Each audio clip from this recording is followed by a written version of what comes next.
За мөрөнө. Монгол бодол болоод байж шүү дээ.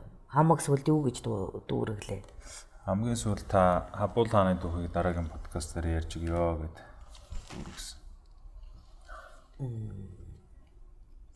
Нэр арт хүмүүнийх нь өвгөн миний дэми яриг дуулах нь хэрэг байна да. Маш сайн байгаа штэ. Айгу маш олон сэтгэл бичигдэж байгаа. Тэгээд өнөөдөр өглөө би бас нэг сэтгэл уншсан. Тэрэн дээр би яг амиа хорлох гэсэн таны яриаг сонсоо боллоо гэсэн сэтгэл байсан бүр. Би бүр гайхсан штэ. Өрг өгдөг тэр хөөхт нь. Үлзээтэй сайн амьдраг. Хабуул хааны тухай үүлж өгнө гэжээ. Хаанаас нь эхэлдэг юм бол та. Тэгэхдээ таныг өөрийнхөө түүхийг яг нөгөө анх ярьжсэн шигээ ингээд дистратлаар нэхнээс нь ингээд яриад яваачаа гэсэн хүмүүс бас нэлээд байлээ.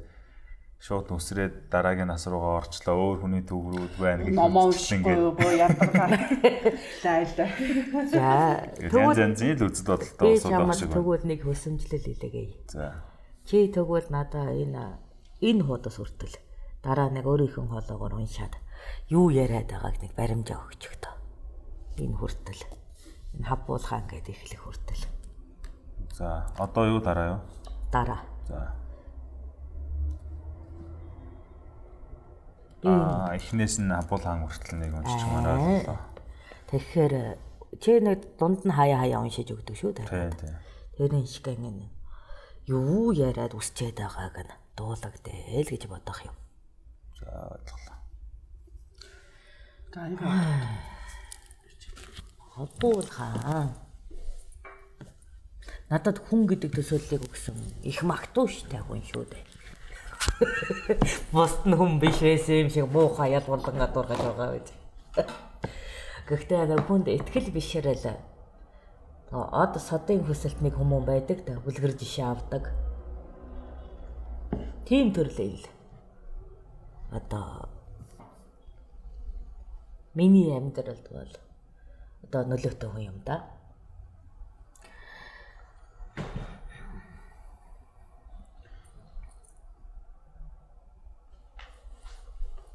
Болж байна уу юу? Болж байна. Та сүүлд нөгөө таныг Элдэт Баатар Хабуул хаан дээр авчирч өгөөд тэгээд намайг шууд би одоо 6-аар дуусчлаа. Энэ үгтийг одоо аав гэсэн чинь Хабуул хаан сүүлд таныг одоо нэг нууц хөхтэй аваад ирлээд байна.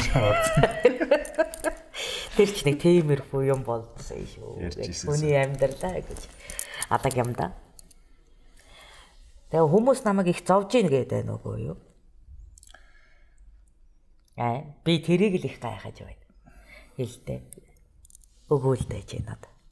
Тийм, ер нь тухайн үеийн амьдрал яасан хэцүү байсан юм бэ? Хүн хамгийн ад жаргалтай байсан үеудаа ярьж байхад чиг тэтгүүлэл байдаг ад жаргалтай үе ярьж байхад жинхэнэ зовлон эхэллээ гэдэг мөчлгөөсөө ярихаар одоо юу туулж мэдрэх болж байна.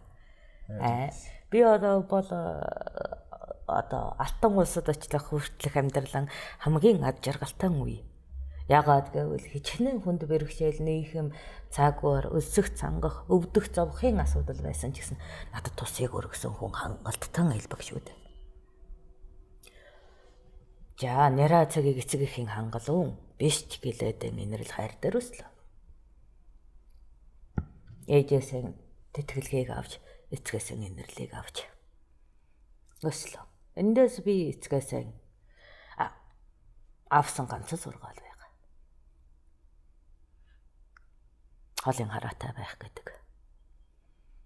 Хүмүүс нь холын хараатай байх гэдэг үгийг юу гэж ойлгодог юм бол доо.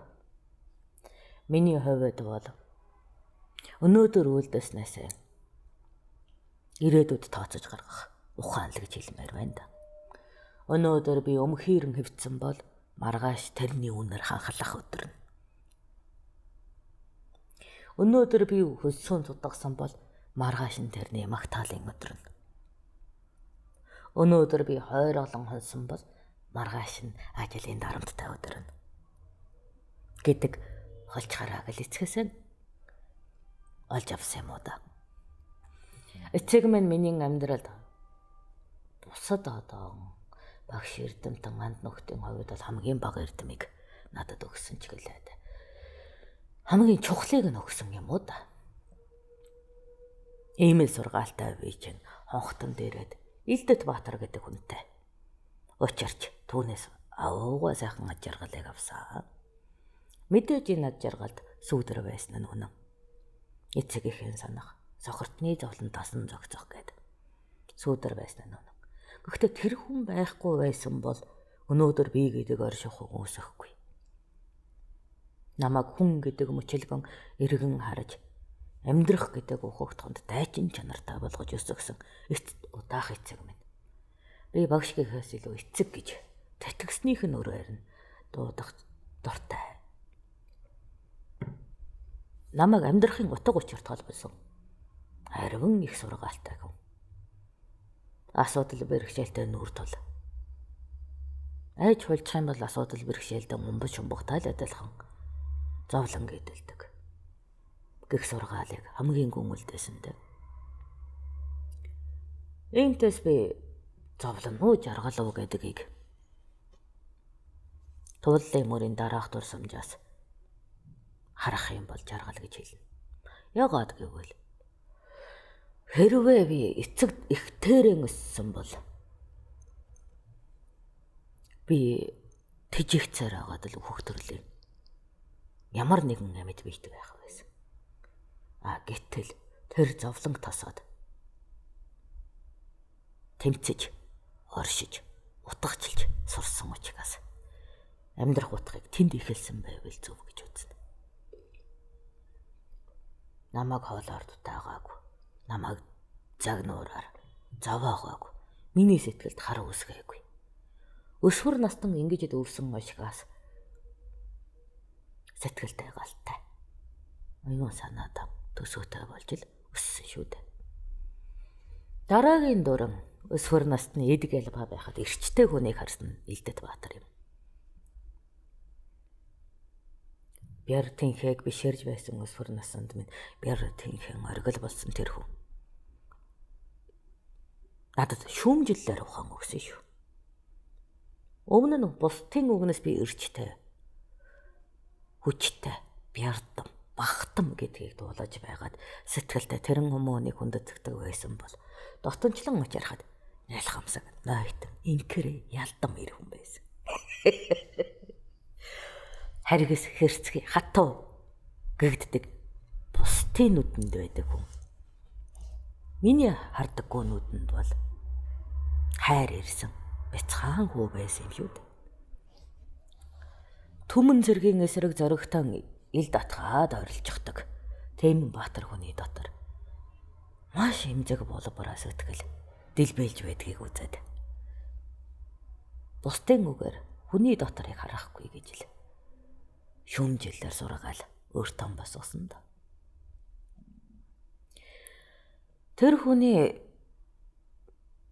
санаандаггүй үйлдэл хаялга ихтэй гэж хэлнэ.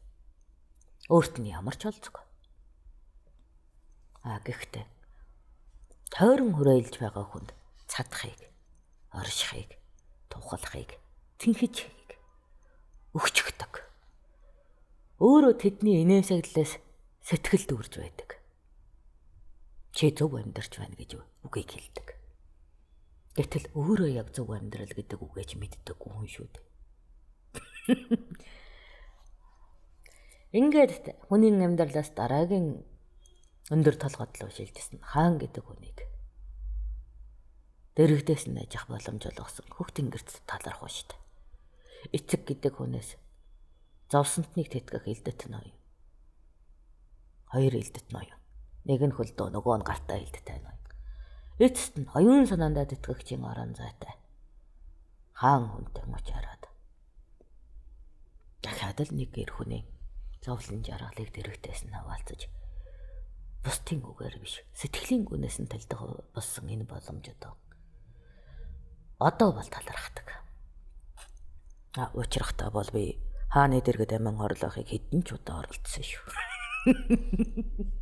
Тэгэхээр туулаад дүүрэхэд жаргалтай байна гэж дүгнэгдэж байгаа энэ амьдралаа би жаргалтай л гэж хэлнэ. Яа мөчлөгдөө надад бэрхшээл олон тохиолдож байсан. Тэр мөчлөг бүхэн намайг нэг толгодоос нөгөө толгод руу цаашлаад ноён оргил хязгаарлалгүй сүмбэрлэглүү дагуулж байсан учраас би нэг уналтын замнал биш өсөлтийн замнал учраас жаргалтай л гэж хэлнэ. Дээрээс нь надад ямар ч хохирол байгаагүй. Би эрүүл мэндээр нэмж дороотойгоо. Би эдээр өдрөөс өдөрт өсөж байсан. Би сэтгэлээр өдрөөс өдөрт ундарч байсан. Би оюун санаагаар өдрөөс өдөрт тэлэгдэж байсан. Эннээс илүү жаргал юу байх юм бэ? Цэнгэл гэдэг зүйлийг яриаггүй. Жаргал гэдэг зүйлийг ярьж байна шүү. Цэнгэл байна. Элдэт баатрын дэдэд үлдэхийн зовлон үзээгүй. Элдэ хөлт баатар намайг сайтарт ижсэн. Хоолны амт тэр цэнгэл, анд нөхөд тэр цэнгэл, диггүүхэн зугаацал тэр цэнгэл байсан. Гэхдээ амьдралын утга цэнгэл биш шүү дээ. Жаргал. Өсөх шугам шүү дээ. Тэгэж ярих юм бол энэ миний хамгийн жаргалтай, хамгийн өглөгч, хамгийн дардан зам юм да.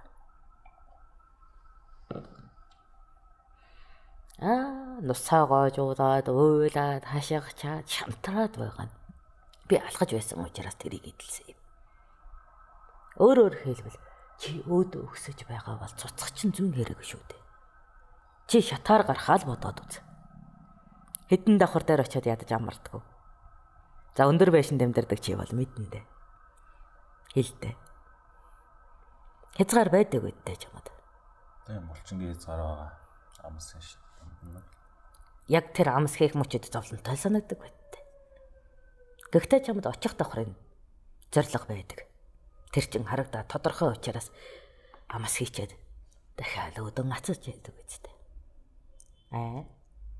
Уулан давирж исэн чи юм ийм. Йоо тий. Гэхдээ чамд гарах зориг байгаа учраас амс хийчээл урагшаалдаг шүү дээ. Явсараад өнгөрсөн юу хардаг байхгүй.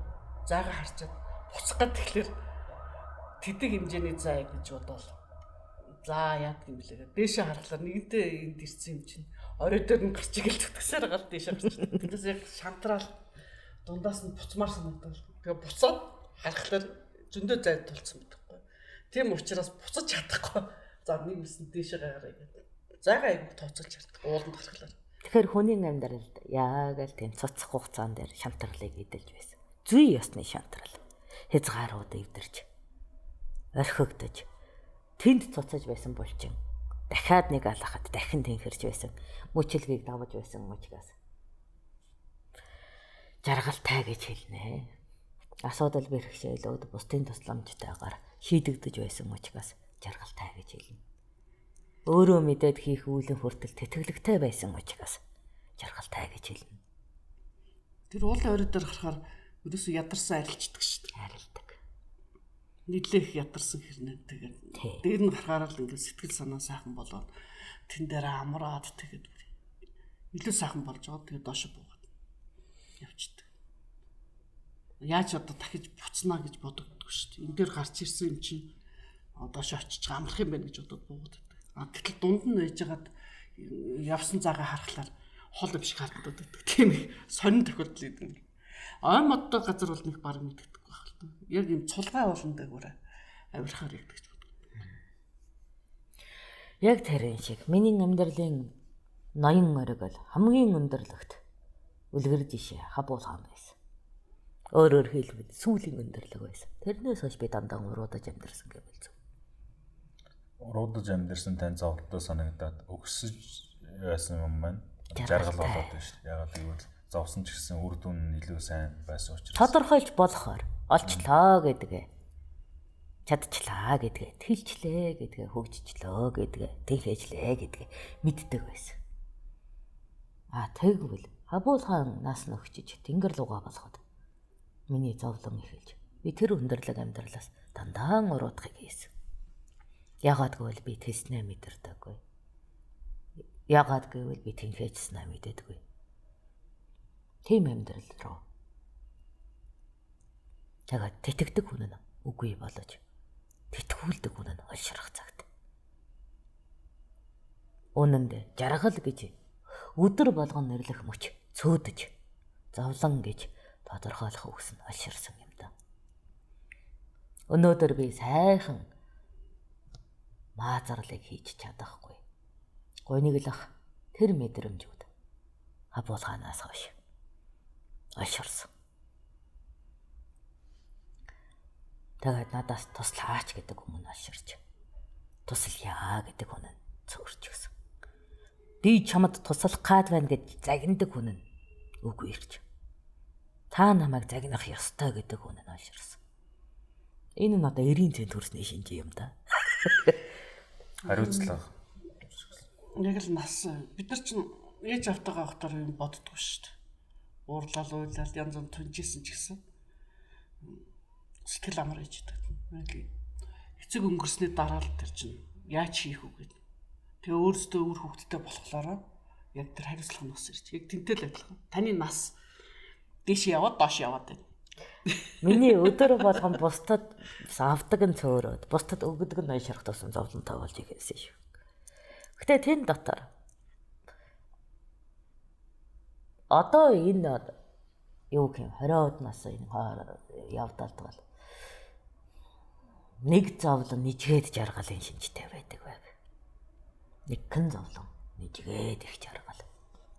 Дараад нь энэ жаргал бүгдээр хоримтлагдаж байснаа баг багаар цовчин гасгарч байгаа мэт санагддаг байсан шүү.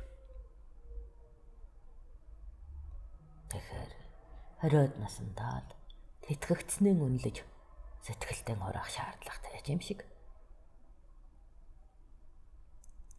Гэхдээ хабуулгааны хувьд болохоор тэр чинь айгу түүхтэй хань шүү дээ. Хамгийн дээрэж байгаа тэрнээс зулгаахгүй хэрэгтэй гэсэн үг шүү дээ. Тэг би очоо бас зулгааж л байгаа шүү дээ. Гэхдээ намайг зулгаалуулдаг хүн болгож өсгсөн хүн шүү дээ. Тийм учраас надад би огцон өсөд алгуур буусан энэ амьдралаа жаргалтай гэж хэлээ шүү.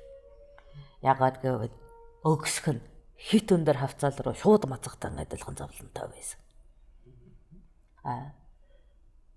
Дахиад оргил дээр гарчаад буухад би буруу газараар авирчиж. За эндээс бууя гэд шаттай газараар буух шиг амар байсан. Шаардлага өндөр байсан гэсэн үг. Одоо хабуулгаанууд дэрэгдэх байх гэхээр. Тий. Суралцсан юм их байх нь. Одоо миний суралцаж байсан бусад хүнээс хамгийн өндөр шаардлагатай буюу бүр хумс шигдэх газараагүй огцсон өндөр хавцаа шиг. Тим сургалтыг өгчихсэн хүн шүү дээ. Тэгээ тэн дээр ямар ч бэхэлгээгүй ууланд авирахтан адилхан.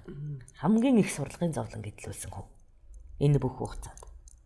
Гэхдээ ингэж мацахтаа би чинь гараа тавиад нисэж өгөхийг маш их хүсэж байсан сэтгэлдээ. Гэхдээ доошоогоо би урагшилсан байна штэ гэдэг мэдрэмж байнга төрж исэн учраас дахиад дэшеэгэн харж матсаараа байсан. Хэрвээ хабуулгаан цааш насалсан бол энэ өндөр сурлага бас овоо ахаад дэшлэх байсан байх. Гэхдээ тэнгэр авчихсан. Арт улс авчихсан. Ингэснээр миний ойргол тов тодорхой хавтгаа гарч ирсэн юм да.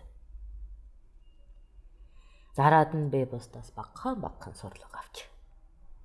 Намайг сургаад өгөөч гэж хашгирсан ч сургадаг хүнгүй болж. Таниж медиа гэж өөрийгөө хичээсэн ч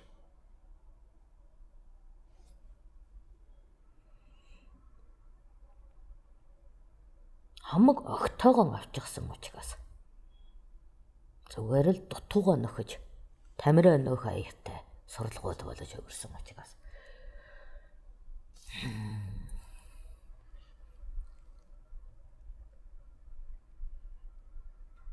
юу гэмтэй буух замын жижиг толгодтой л адилхан жаргалууд тохиолдсон гэж хэлээ да. Ухамжтай байна. За тэгээд энийг дэлгэрэнгүй ярил хүн ойлгох байх. Товчхон дүгнэхэд бол ийм л байна. Өмнө нь ярьснаач тэр одоо ярьснаач тэр хүн өсдөг бас ундаг. Энэ зүй ясны асуудал. Өтөл насаа харах юм бол харин нэг хүнд ноогдоход арай л их зовлон идэлс.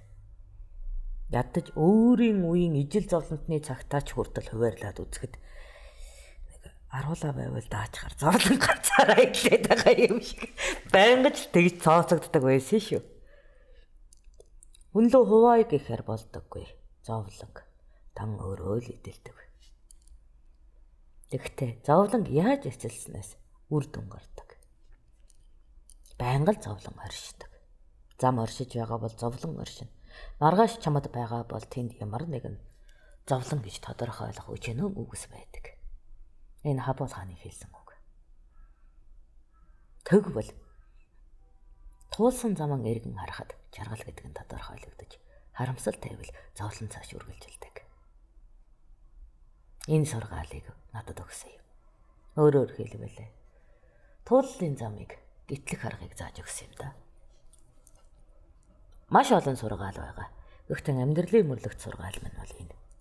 Бусдыг нь бол мөрлөнө гэхээс илүү чимэглэлийн төвшөнд ашигласан гэвэл зөвдөө. Одоо ч гэсэн энэ сургаал намайг урагш хөдөлдөг. Би ийм шин дөрвөлжингүүдээс огтой байдаггүй. Айдастай байдгийг та нар өөр онгодудаас бол мэднэ. Шин зүйлтэй нөөрөлдөхөөс та сааргалддаг. Тийм. Уламжлалаа төгс сайн гэж боддог. Би туршин үзэхгүйгээр мэддэггүй. Мэдэхгүйгээр мэдэхгүйд аль үнэн гэж хэлнэ. Тийм биз? Хичнээн их туршлага байлаач гэсэн дан амьдралын зөв олон учраас. Заримдаа нэг зөвөн дахин шүтгэхийн оронд олон зөвийг хүлээн зөвшөөрсөн дээр байдаг. Ийм л ойлголтыг Хабол хаан суураас нь бэлдэж өгсөн учраас намайг хамгийн их зовоож бас хамгийн их өндөрлөгт боловсруулсан хүн дээ. Өөрийгөө би самраар төсөөлөх юм бол самарчтад олддоггүй өргөлийн самар гэж хэлээ шүү. Тэнд ургах боломжийг өгсөн гэдэг чинь мөчөр хэрэгтэй ш тэмүүлэн ургасан бэ гэсэн үг шүү дээ. Өөрөөр хэлбэл бусдын тэтгэх хүч биг бом мөчөртөө зурлаж боловсрч ирээдүйн үрийг тарих бий гэдэг биетэй самраар төсөөлүүлж байна. Охомжтой юу. Тэгэхээр хамгийн өндөр дургасан мөчөр самар жимсийг боловсруулах та. Бусдаас хэр их хайрлан хамгаалсан гэдгийг төсөөлөд үзтээ. Гоё. Тэгээ ийм амьдралыг жаргал гэж нэрлэхгүй яах вэ?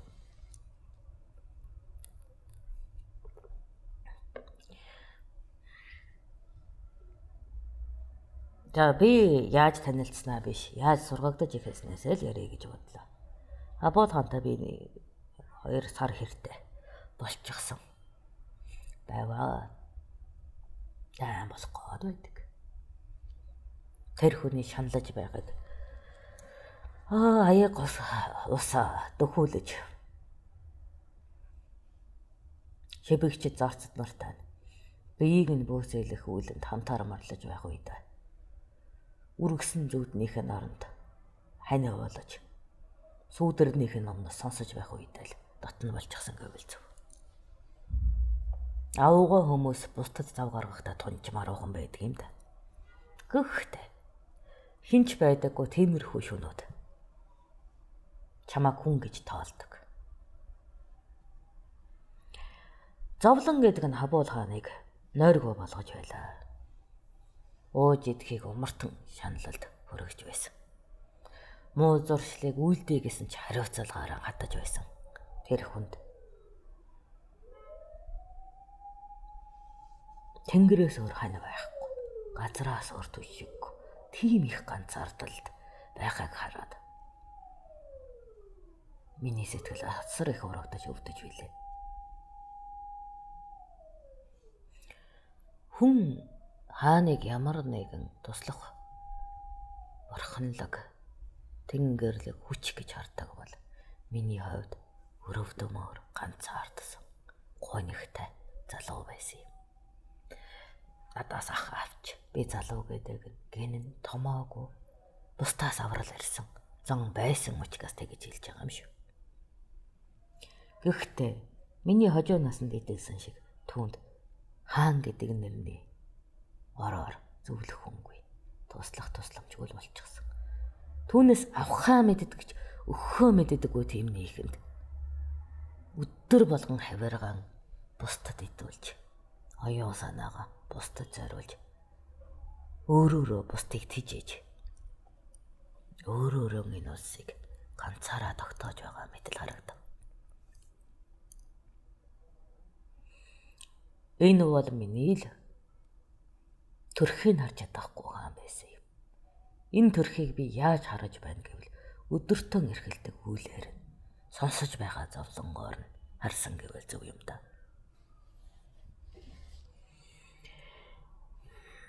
Олон хүн хааныг миний хүүг алсан алуурч миний нөхрийг дайнд явуулсан нэгэн гэх ямар нэгэн нэхэлтэйгээр ямар нэгэн өслөлтэйгээр эсвэл хаан юм чин гээд оюун санааны ямар нэгэн төсөөлөлтэйгээр хүн гэдгээс нөөрөөр хардаг гэдгийг л дотн биш байсан би харсан юм да.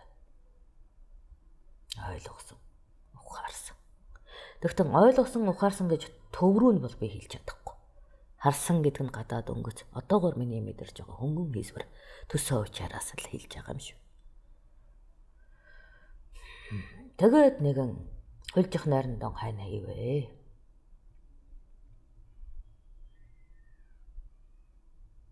Би анх удаа хааны хүүхэд байгаа байсан гэдгийг ойлгосон гэвэл инээдтэй юу.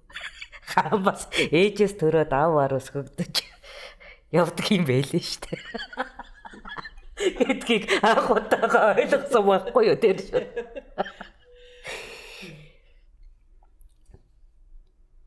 Тэр түүхийг нь би ярьж өгсөн нь дээр баха. Тийм үү?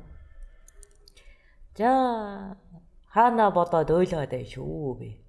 Нулимсаа жахан татчихагаад ярьж өгье.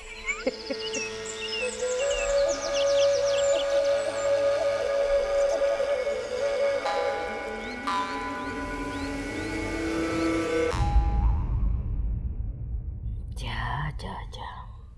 Юу өгүүлээ. Ойлаад байсан. Хааныхаа тухай ярихаар өөлөх гэдэг юм. Тань зовлонгоор ярьсан юм шиг байгаа. Нэг шөнө. Яг зовлон гэж тодорхойлох үгүй юу? Мэдэхгүй.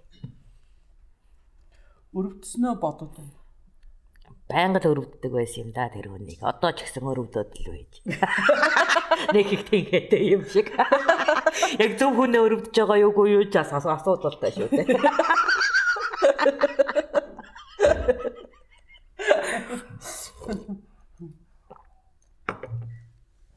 За. Тэр шин надад ингэж ярьж байсан. Би хоёр байсан бол дээр байж дээ гэж. Эхтэн баг залуу бийчин айн. Та хоёр байх юм бол энэ дэлхий дээр өөр улс үлдэхүү гэж асуусан юм. Тэгэхэд ихээ инэ. Хоёр байсан юм аа. Хоёр байсан гэж хэлсэн юм да. Тэгэхээр яхаараа та хоёр байдгийг гэхэд ихэн хөвлөд хоёулаа байсан юм аа. Хав бай бол хав цуу бол хоёр хүн байсан. Нэг нь 90 наснд хүрч чадаагүй болохоос биш гэж хэлсэн юм да. Одоо та ганцдаж байгаа юм уу гэхэд ганцтайгүй.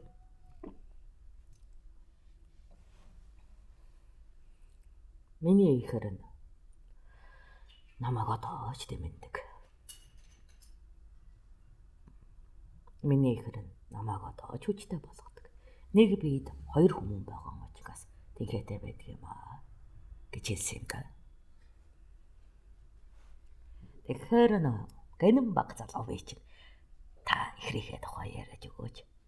Хэзээ яагаад тантай нэгэн зүйл болж байгаа вэ гэв.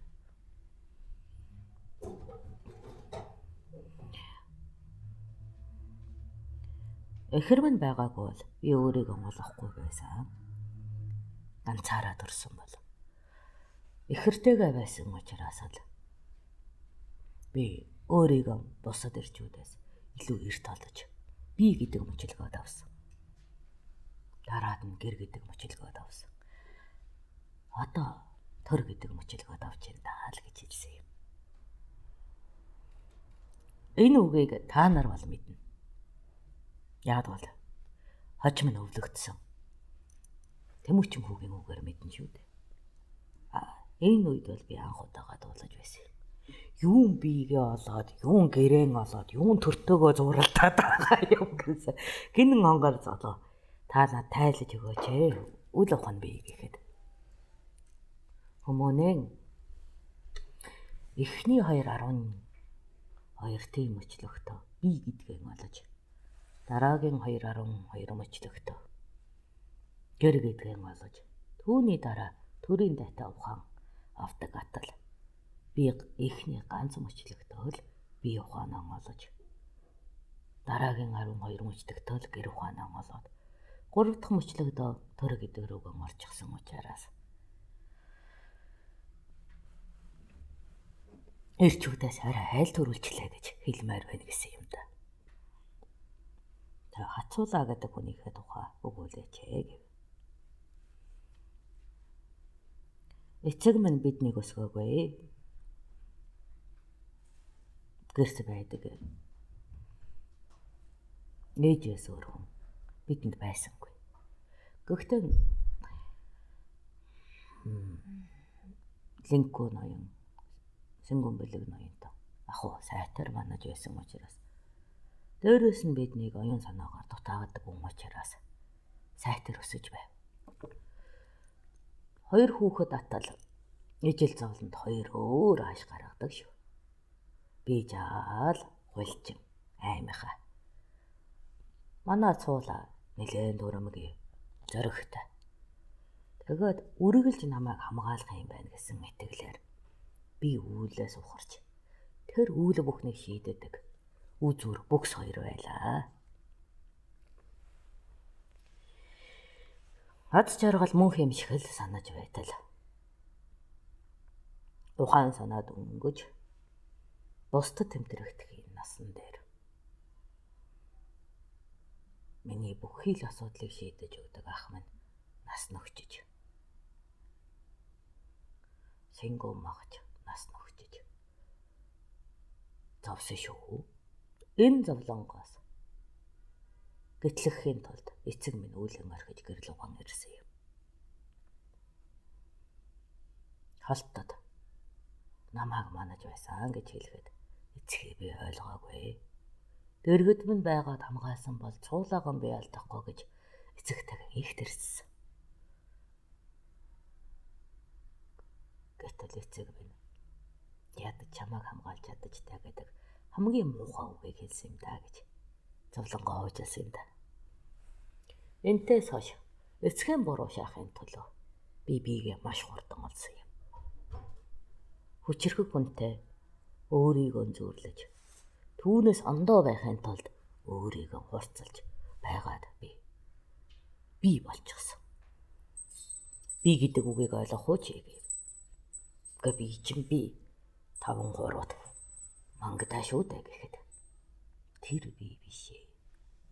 Оршихуун би чинь биш. Оюун санааны би чинь.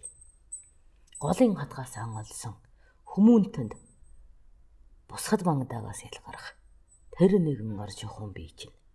Сүнсний би томхогч нь гэхэд надад тийм зүйл нь байгаагүй очкаас. Тэр нь юу байдгийм бол гэж асуув. Энэ балчарыг түр хазна гэж хэлдэг шажигнаад. Мөнгөтэй шажигнаад. Мөнгөтэй шажигнаад. За. Тэр оюун санааны бэ гэдгийг хабуулхан тайлбарлах юм ортод нэлээд бодог. Намаагч бодохыг хүсэв. Чи хорвоод яах гэж төрсөн? Бас хорвоогоос одохдоо юутай бодоодгоо гэсэн юм. Надад хорвоод төрсөн утга Мөн харваагаас явхад утга байгаагүй.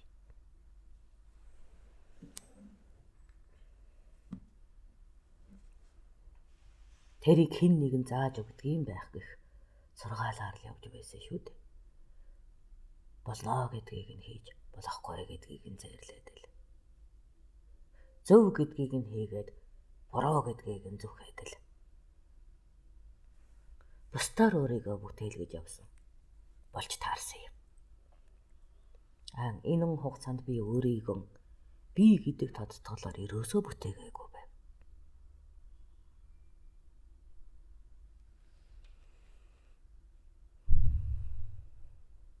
Иймэрхүү гаргалгааг хийхэд хабуулхаа тусалсан юм л да.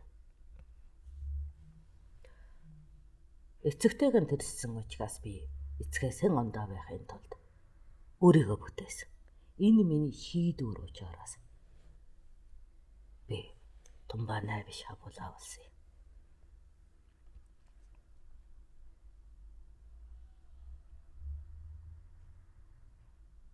Энэ юугаараа ялгаатай гэж гэхэд олон зүйлээр, маш олон зүйлээр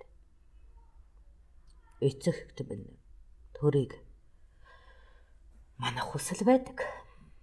Нанд бас байна. Энэ үгээрээ би дижил. Гэхдээ мөчлөг болгонд шийдэх арга барил нанд. Энэ нь хабуулаа. Тэр нь тумбаана болдог юм гэсэн учир битүү гэлв.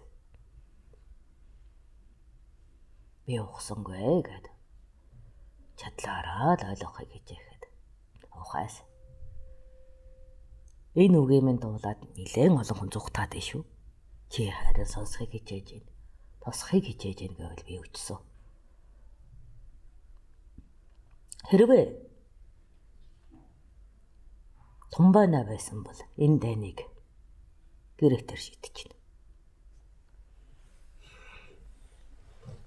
Магадгүй дайн гаргахгүй байсан. Тэгснээр энэ улс гүрний нэгэн мөч туслах нэгэн нэгжил явна.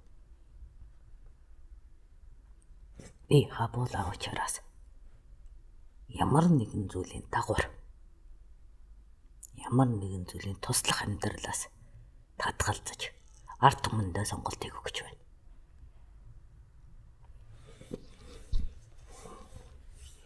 Анх би төртийг тэгж байгуулсан юм. Тусгаар байх, дагуур байхыг миний ард түмэн шийдсэн. Энэ шийдвэрт нийцсэн учраас би хаан болж өргөгдсөн юм. Дагуур байхад дагахын зүдгүүр байхаас бодохын зүдгүүр байдаггүй. Чи нэгэн жин явж байна гэж бод. Тэгвэл жим гаргагч нь хий юм. Жимний бартаа гаргагч нь хий юм гэдгийг тунгаа. Уучлаарай хантам нь би сохор учраас наадах гэж мэдэхгүй байна гэсэн юм. Халахаа гэж нэрэ чийчин харахнууд нь дутуу илүү. За тэгвэл хүний мөчөөр бодоод тах. Гэв. За юу гэж бодох вэ гэхэд эзэн биеэсэн сарваг тасалахад сарваа дангаар хөдлөх үү? Сарвууга тасалуулсаж эзэн бие хөдлөх үү гэдэг асуулттай мэдэл гэсэн юм. Энэ нь төртөө ямар хамаатай юм бэ гэхэд тусгаар улс дагуур улстай адилхан. Бодлогын төвшөнд сарвуугаа алдахад хохирлыг давах чадвар бие даасан улстай байдаг.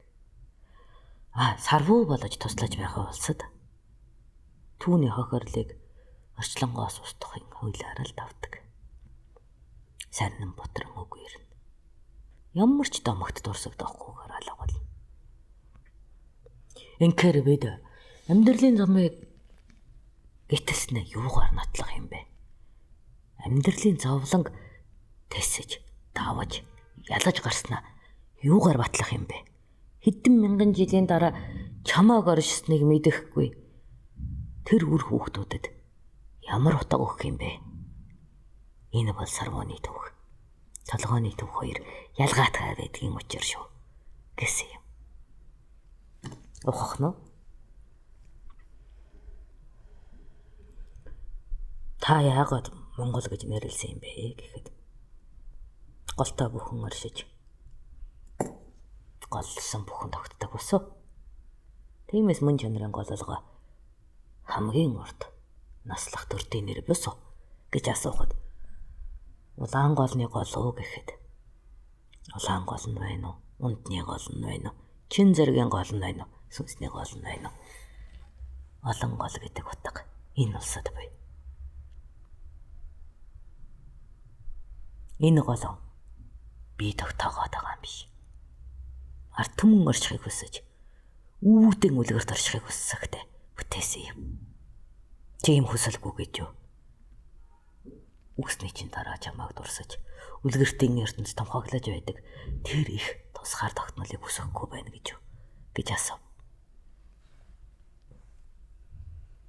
Би олон үлгэр мэдээхгүй.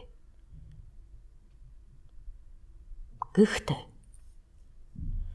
эртний түүхийг тэмтэрч тэнд бид орсон гэдгийг бодвол сургаал авч судар бичиглэж байдаг шүү дээ гэхэд тэнд тусгаар улсын түүх байгаагаас дагуур улсын түүх байгааг чи харбуу гэв. Үгүй. Нэгэн баатар байдаг, нэгэн улс байдаг, нэгэн хаан байдаг. Гэхдээ түүнийг дагаж дэмэнсэн бусд нь байдаггүй гэхэд энэ л шалтгаанаар би эцгээс ондоо юм. Оршихыг ам сахих төдөд хамгаалах биш. Оршихыг ам галын төвшөнд. Манахын тулд би хаан болсон юм. За ядарлаа. Унтжээ гэсэн юм да. Яг гоё хэсэг дээр нь тасалдаг юм муухай байгаа биз.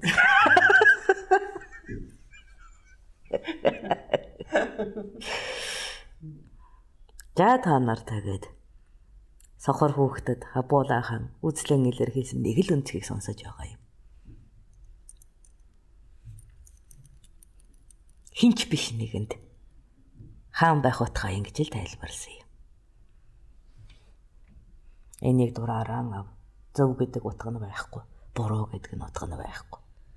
5 хүнд өөрөө ярьдаг тэр л хүний голын хатгаас шүү дээ. За